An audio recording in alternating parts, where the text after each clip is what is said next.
السلام علیکم ورحمۃ اللہ وبرکاتہ۔ سامعین محترم، پہلے آپ یہ ویڈیو سماعت فرمائیں، پھر انشاءاللہ تعالیٰ آپ کے سامنے چند باتیں عرض کرتا ہوں۔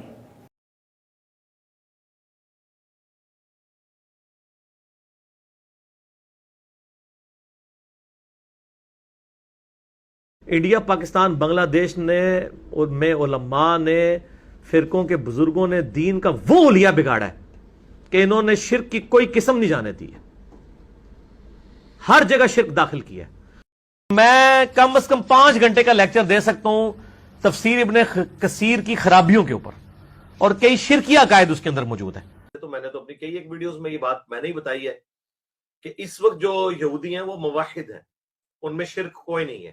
جی، آپ نے یہ سماعت فرمایا، اس مرزے کے نزدیک معاذ اللہ پاکستان، ہندوستان اور بنگلہ دیش کے جو علماء ہیں وہ شرک پرست ہیں، وہ شرک کا درس دینے والے ہیں، اولیاء کرام بھی معاذ اللہ درس دینے والے ہیں، اور جو یہودی ہیں وہ موحد ہیں، وہ توحید پرست ہیں۔ اس بدبخت سے کوئی پوچھے بھائی موحد یہودی ہو گئے ہیں اور شرک کرنے والے معاذ اللہ مسلمان ہو گئے ہیں، میری درخواست ہے مرزے کے فالوور سے وہ اس تک پیغام پہنچائیں کہ اگر آپ کے نزدیک یہودی موحد ہیں، توحید پرست ہیں، تو آج کے بعد یہ اعلان کر دے کہ مرزا علی انجینئر یہودی ہے، اور وہ تو یہودیوں کو جانتا ہے، یہ تو پکی بات ہے۔ آج کے بعد یہ اعلان کر دے بھی مرزا جو ہے وہ چونکہ اس کے نزدیک مسلمان سارے کافر ہیں، مشرک ہیں، شرک کرتے ہیں، کیونکہ ظاہر ہے جن لوگوں نے درس دینا ہے وہ علماء ہیں، دین کا درس دینے والے، اگر وہ دیندار بھی مشرک ہیں، شرک کا درس دیتے ہیں، اب وہ موحد بن گئے یہودیوں کے پاس چلا گیا دین، تو اب وہ چونکہ اللہ تعالیٰ کو ایک مانتے ہیں، شرک نہیں کرتے، لہٰذا مرزا آج کے بعد جو ہے وہ یہودی ہے، اور چونکہ یہودی اس کے نزدیک جو وہ موحد ہیں، توحید پرست ہیں۔ تو میرے بھائیو، صحیح بخاری کی حدیث پاک، صحیح بخاری میں حدیث پاک کا نمبر ہے 4042۔ نبی کریم صلی اللہ علیہ وسلم فرماتے ہیں کہ میں محمد اس بات کی شہادت دیتا ہوں میری امت شرک نہیں کرے گی۔ 4042 حدیث پاک کا نمبر ہے۔ فرمایا ہاں مجھے یہ خطرہ ہے میری جو امت ہے وہ دنیا داری میں مبتلا ہو جائے گی۔ تو میرے بھائیو، نبی علیہ السلام فرماتے ہیں مجھے شرک کا کوئی خطرہ نہیں، اور اس بدبخت کو شرک کی بڑی ٹینشن لگی ہوتی ہے۔ یہ میرے پاس کتاب ہے النبراس، یہ عبدالعزیز پرہاوری علیہ رحمہ کی کتاب ہے، اس کے صفحہ نمبر 264 اور 65 پر شرک کی تعریف کی گئی ہے۔ الاشراک هو اثبات شریکی فی الالوہیت بمعنی واجب الوجود کمال المجوس۔ فرماتے ہیں شرک یہ ہے اللہ کے علاوہ کسی کو واجب الوجود ماننا۔ واجب الوجود کسے کہتے ہیں؟ کہ جس کی نہ ابتدا ہو نہ انتہا ہو۔ آپ جانتے ہیں کہ ساری کائنات، قرآن کریم کی سورہ الرحمن کی آیت ہے، کل من علیہا فان ویبقى وجہ ربک ذو الجلال والاکرام۔ اللہ فرماتا ہے ساری کائنات فنا ہو جائے گی، تمہارے رب کو بقا ہے۔ تو جو فنا ہو جائے وہ خدا نہیں ہو سکتا، جو خدا وہ فنا نہیں ہو سکتا۔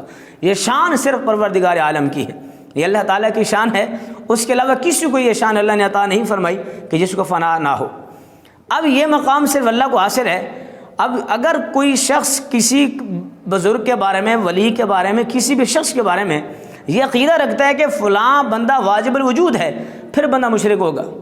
اسی طرح دوسرا جو حصہ ہے وہ یہ ہے کہ اگر کوئی شخص یا تو واجب الوجود مانے او بمعنی استحقاق العبادہ، یا کسی کو عبادت کے لائق سمجھے، عبادت کے مستحق سمجھے، پھر کافر ہوگا۔ اگر کوئی شخص کسی کو عبادت کے لائق نہیں سمجھتا اور نہ ہی اس کو واجب الوجود مانتا ہے، وہ مشرک نہیں ہو سکتا، وہ کافر نہیں ہو سکتا۔ یہ عبدالعزیز پرہاوری علیہ رحمہ کی کتاب ہے، اور اس کا نام النبراس ہے۔ یہ بڑی معتبر کتاب ہے۔ اس کے اندر فرمایا کہ شرک یا تو واجب الوجود ماننے سے ہوتا ہے، یا پھر اللہ تعالیٰ کے علاوہ کسی کو مستحق عبادت سمجھنے سے ہوتا ہے۔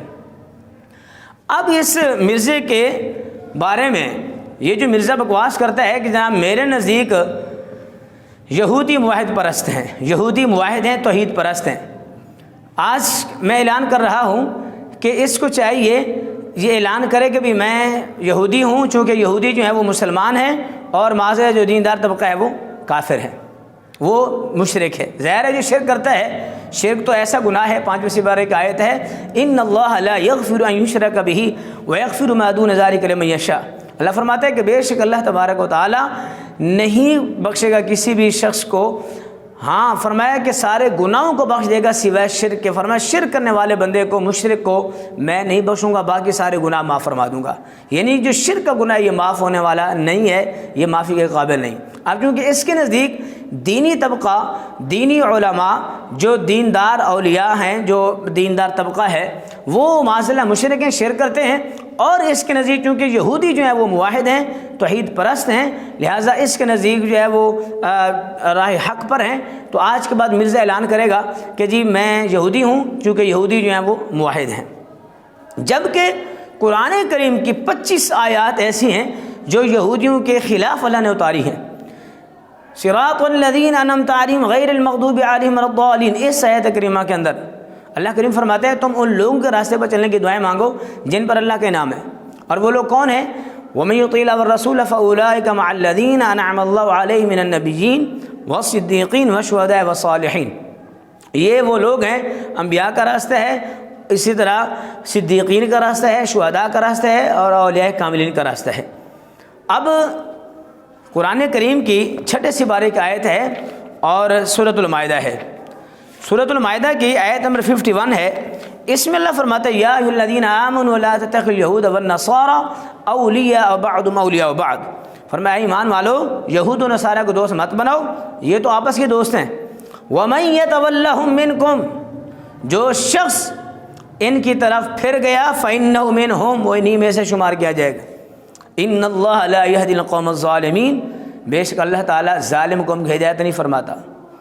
بھئی قرآن تو کہتا ہے کہ یہ یہودی نصارہ, یہودی ہوں یا نصارہ ہوں, ان کی طرف پھرنے والا وہ انہی میں شمار کیا جائے گا.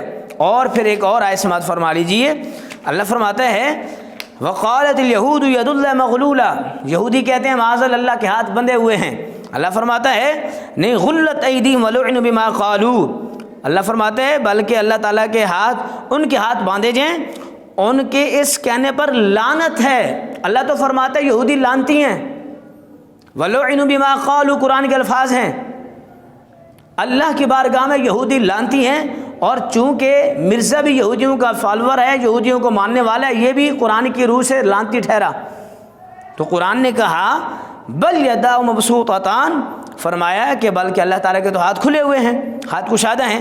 آگے اللہ نے فرمایا وَأَلْقَيْنَا بَيْنَهُمُ الْعَدَاوَةَ وَالْبَغْضَاءَ إِلَىٰ يَوْمِ الْقِيَامَةِ, فرمایا ہم نے ڈال دی ان کے درمیان عداوت اور بغض قیامت کے دن تک. یہودی دشمن ہیں مسلمانوں کے, اسلام کے دشمن ہیں. اس پر مزید ایک آیت کریمہ سماعت فرمائیے. یہ میرے پاس 6 سپارے کی آیت ہے, آیت نمبر ہے 82. اللہ فرماتا ہے لَتَجِدَنَّ أَشَدَّ النَّاسِ عَدَاوَةً لِلَّذِينَ آمَنُوا الْيَهُودَ وَالَّذِينَ أَشْرَكُوا, فرمایا ضرور تو مسلمانوں کا سب سے بڑھ کر دشمن یہودیوں اور مشرکوں کو پاؤ گے. یہودیوں کو سب سے زیادہ مسلمانوں کے خلاف پاؤ گے. جو سب سے بڑا دشمن ہے اسلام کا, مسلمانوں کا, اور یہ کہتا ہے جناب نہیں وہ تو موحد ہیں.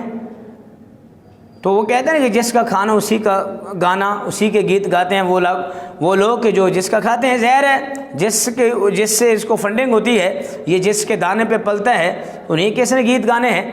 کبھی تو جناب یہ مرزائیت کو جو ہے وہ فروغ کرتا ہے, کبھی کس کو فروغ کرتا ہے, کبھی کس کے بارے میں جو ہے اپنے, یعنی ایسا شخص ہے جس کو پتہ ہی نہیں ہے کہ میں نے کیا بات کرنی ہے, قرآن و سنت میں سے کیا حکم ہے.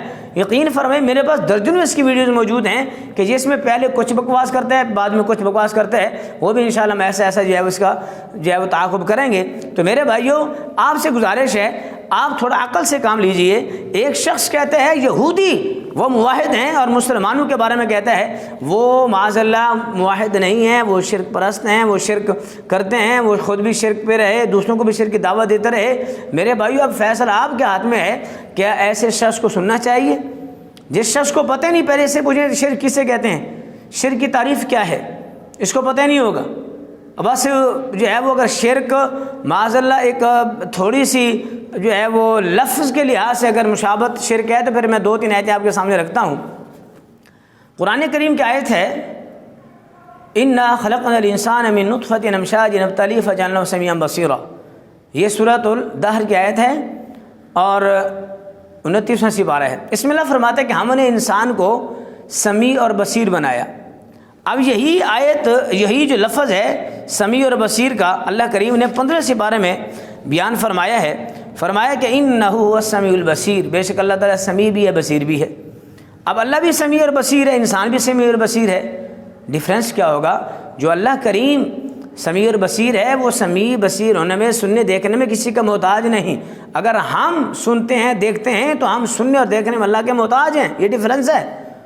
باقی لفظ تو دونوں اللہ تعالیٰ نے انسان کے لیے اور رحمان کے لیے اللہ تعالیٰ نے وہی دونوں ایک لفظ استعمال فرمائے ہیں.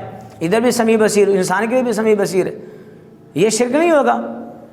اسی طرح قرآن کریم کی 3 سپارے میں سورۃ البقرہ کی آخری آیت ہے، اس میں اللہ فرماتا ہے انت مولانا. کیا فرمایا؟ انت مولانا. یہ آیت نمبر ہے 286، 286 آیت نمبر ہے. اس میں اللہ فرماتا ہے کہ رب ہی مولا ہے. جبکہ سورہ تحریم کے اندر 28ویں سپارے میں اللہ فرماتا ہے فَإِنَّ اللَّهَ وَمَوْلَاهُ وَجِبْرِيلُ وَصَالِحُ الْمُؤْمِنِينَ. فرمایا کہ اللہ بھی مولا ہے، جبریل بھی مولا ہے، اور ہر نیک صالح بندہ مولا ہے. یہ آیت نمبر ہے 4 سورہ تحریم اور 28 پارہ نمبر ہے. اس میں تو اللہ فرماتے ہیں اللہ بھی مولا ہے، جبریل بھی اور نیک بندہ. پھر لگاؤ فتویٰ قرآن مجید پر، اور معاذ اللہ تعالیٰ پر کیا فتویٰ لگاؤ گے؟ اسی طرح درجنوں قرآن کی آیات ایسی ہیں کہ جس میں بظاہر جو لفظ اللہ کریم نے اپنی ذات کے لیے استعمال فرمایا وہی لفظ اللہ تعالیٰ نے اپنے بندوں کے لیے بھی استعمال فرمایا. پھر فرق کیا ہوگا؟ فرق یہ ہوگا اللہ کریم جو مولا ہے، مددگار ہے، وہ مدد فرمانے میں کسی کا محتاج نہیں ہے. جبکہ اگر کسی شخص کے بارے میں کہہ دیں، جیسے نبی کریم صلی اللہ علیہ وسلم کو ہم مولا مانتے ہیں یا مولا کائنات کے بارے میں مولا کا لفظ بولا جاتا ہے، تو اس کا معنی ہرگز ایسا نہیں ہے کہ جو معنی مفہوم لفظ مولا کا اللہ کی ذات کے لیے استعمال ہوگا وہی لفظ کا معنی مفہوم مولا علی کے لیے یا رسول اللہ کے لیے ہوگا. ایسا نہیں ہے بھئی. مولا کائنات اگر مشکل کشا ہیں تو اللہ کی مدد سے ہوں گے. اگر اللہ تبارک و تعالیٰ انہیں مدد کرنے کی توفیق نہ دے تو ایک علی نہیں ساری کائنات میں اگر جو ہے وہ بڑے بڑے ساری کائنات میں انبیاء، اولیاء، غوث، قطب، ابدال ساری یہ نیک ہنسیں جمع ہو جائیں، اگر اللہ ان کی مدد نہ فرمائے تو کبھی بھی کسی کی مدد نہیں کر سکتے. تو یہ اللہ تعالیٰ ان کو عطا فرماتے ہیں، مدد کر سکتے ہیں. اگر اللہ ان کو عطا نہ فرمائے تو نبی، اولیاء، قطب، غوث، ابدال یہ سارے جمع ہو جائیں تو کسی کی مدد یہ نہیں کر سکتے. تو اس حوالے سے میرے بھائیوں آپ سے گزارش ہے، اور بھی کافی آیات ایسی ہیں کہ جس پر بظاہر انسان کے لیے بھی استعمال وہی لفظ ہوا، رحمان کے لیے بھی. تو میرے بھائیو تھوڑے سے ہوش کے ناخن لو، اس یہودیوں کے ایجنٹ سے بچیے، اپنی آخرت کو سنواریے. بڑا پرفتن دور ہے جب ایسے لوگ دین کی ترجمانی کریں گے. پھر وہی ہوگا جو آج آپ کے سامنے ایسے لوگ جو ہے وہ دین کی ترجمانی کرتے ہیں، خود بھی گمراہ ہیں، دوسروں کو بھی گمراہ کر رہے ہیں. دعا ہے اللہ تبارک و تعالی ہمیں ہر قسم کے فتنوں سے محفوظ فرمائے، اور اللہ تبارک و تعالی ہمیشہ ایمان کی سلامتی نصیب فرمائے. وآخر دعوایا ان الحمد للہ رب العالمین.